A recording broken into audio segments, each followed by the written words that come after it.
You've hardened your heart against him if you refuse to acknowledge God's authority. Another sign that you've hardened your heart against God.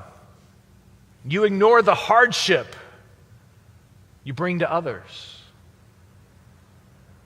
When you harden your heart against God, listen, it's inevitably it's going to hurt. Okay? When you harden your heart against your Creator, I mean, that's what it does. That's the nature of rebellion against the God who created you. When you go against the way God designed you in His goodness and in His faithfulness, what's going to happen is it will destroy you. But here's the thing. It doesn't just destroy you. It also destroys the people around you. You see, nobody lives in a vacuum.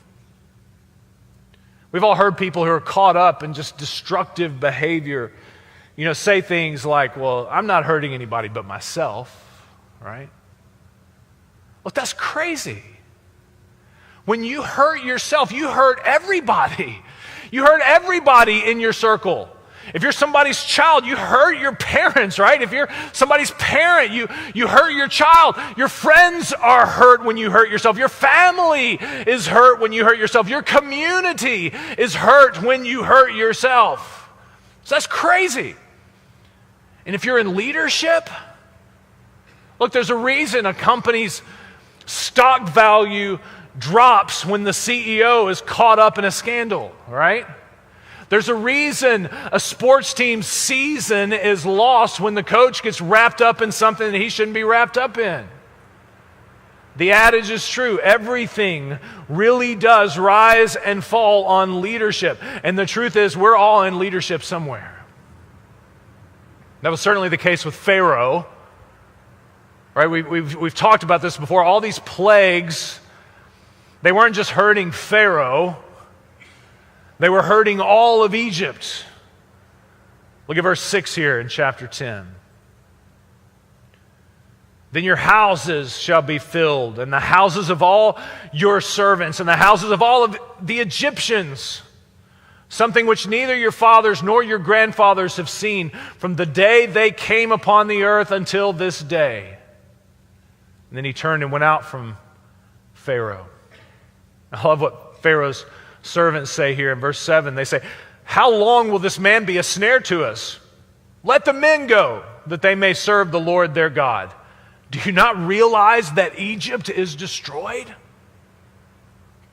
Pharaoh's servants saw what was happening. That's the tone of what they're saying here. Dude, Pharaoh, you're not the only one who's affected here. This stuff is happening all over Egypt. In verse 15, we're told that the locust covered the surface of the whole land so that the land was darkened. They ate every plant of the land and all the fruit of the trees that the hail had left. Thus nothing green was left on tree or plant of the field through all the land of Egypt. Same with the darkness in verse 23. They did not see one another, nor did anyone rise from his place for 3 days. But all the sons of Israel had light in their dwellings. Everyone in Egypt was affected by the hardness of Pharaoh's heart.